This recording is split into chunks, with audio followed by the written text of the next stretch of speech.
हाय मैत्रिणींनो, स्वागत आहे आपल्या स्वराज वर्ल्ड चॅनलमध्ये। सो आज आपण बघणार आहोत थंडीचे मस्तपैकी लिंबाचं लोणचं। जो आज मी तुम्हाला सांगणार आहे लिंबाचं लोणचं कसं बनवायचं। सो आज आपण घेतलेले आहे छान मस्तपैकी पिवळे स्वच्छ धुवून घेतलेले लिंबू। आता थंडीच्या दिवसात लिंबू हे जास्त येत असतात, त्यामुळे सर्वांनाच हवंसं वाटणारं थोडंसं आंबट गोड लोणचं म्हणजे लिंबाचं लोणचं। स्वच्छ असे लिंबू धुवून घ्यायचे आहेत व त्यांना प्रत्येक अर्धा लिंबू मधून कापून त्याला प्रत्येक 4 फोडी काढून सगळ्या लिंबांच्या फोडीतल्या बिया काढून घ्यायच्या आहेत। अशा प्रकारे व्यवस्थित सगळे आपण लिंबू कापून घेतलेले आहेत व त्यांच्या बिया काढून घेतलेल्या आहेत व त्यानंतर हे सगळे एकसारखे चिरून घ्यायचे आहेत व ते मिक्सरच्या भांड्यामध्ये टाकून त्याला आपल्याला ग्राइंड करायचं आहे। हे खूप जास्त पण ग्राइंड करायचं नाही। हे पहिले थोडं आदरवदर म्हणजे थोडं कमी जास्त ग्राइंड करायचं आहे। अशा प्रकारे आपण ग्राइंड करून घेतलेलं आहे। हे एकाएकी होणार नाही, पण याला थोडं थांबून आपण ग्राइंड करायचं आहे। थोडंसं हलवून घ्यायचं आहे व अशा प्रकारे आपण ग्राइंडरमध्ये ग्राइंड करून घेतलेलं आहे व हे असं तयार झालेलं आहे। अशा प्रकारे थोडंसं हे जाड बारीकच राहू द्यायचं आहे की जेणेकरून आपलं जे लोणचं आहे ते असं रसरशीत होईल व त्याच्यात पॅनमध्ये त्याला थोडंसं परतवल्यासारखं करायचं आहे, थोडं परतून घ्यायचं आहे। अशा प्रकारे आपण हे परतून ते लिंबाचं जे पाणी आहे ते पूर्णतः सोक होऊन जाईल। अशा प्रकारे परतून झाल्यावर त्यात आपल्याला 600 ग्रॅम गूळ टाकायचा आहे व गूळ हा असा बारीक व्यवस्थित चिरून घ्यायचा आहे व तो चिरल्यानंतर त्याला व्यवस्थित असा मिक्स करायचा आहे व मिक्स केल्यानंतर थोड्या वेळाने जसं गूळ गरम होत जाईल तसं गूळ हे मेल्ट होत जाईल आणि त्याला पाक सुटत जाईल व अशा प्रकारे ते हलवून व्यवस्थित आपल्याला मिक्स करायचं आहे।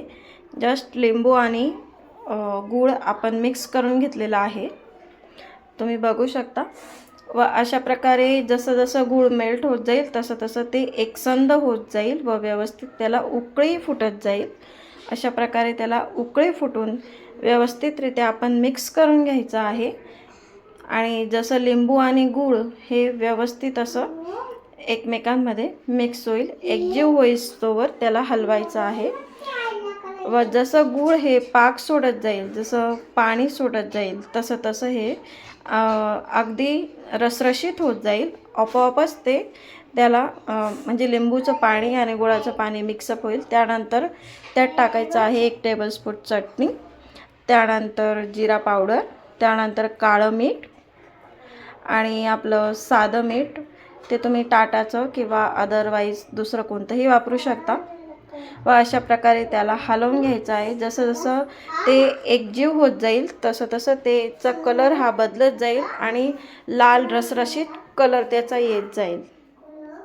असं खूप छानपैकी हे मिक्सअप झालेलं आहे।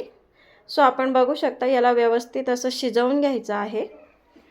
याला जवळजवळ अर्धा तास तरी आपल्याला व्यवस्थित शिजवायचं आहे व हे घट्ट झालेलं आहे व अशा प्रकारे तुम्ही बघू शकता हे व्यवस्थित मिक्सअप झालेलं आहे। जसं हे मुरत गेलं, जसं हे मिक्स होत गेलं तसा कलरही याचा चेंज होत गेलेला आहे व असा लालसर छान रसरशीत दिसतंय, तुम्ही पाहू शकता।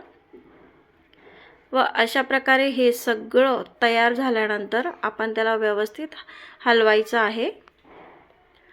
अशा प्रकारे हे तयार झालेलं आहे, बघू शकता। व याचं आहे आपल्याला पाहिजे तेवढं आपण हे गाढं करू शकतो किंवा पाहिजे तेवढं आपण याला पतलं ठेवू शकतो। ते ज्याच्या त्याच्या कन्सिस्टन्सीनुसार आपण ते सेट करू शकतो। अशा प्रकारे आपला हा रसरशीत लिंबाचं लोणचं हे तयार झालेलं आहे। थोडं चवीला आंबट गोड तिखट अशा प्रकारे तुम्ही बघू शकता। जर तुम्हाला असेच छान रेसिपीचे व्हिडिओ बघायचे असतील व आपलं चॅनल जर आवडत असेल, आपलं चॅनल जर ग्रो करायचं असेल तर प्लीज तुम्ही आपल्या चॅनलला लाईक शेअर सबस्क्राईब करायला विसरू नका। चला तर भेटूया नेक्स्ट ब्लॉगमध्ये।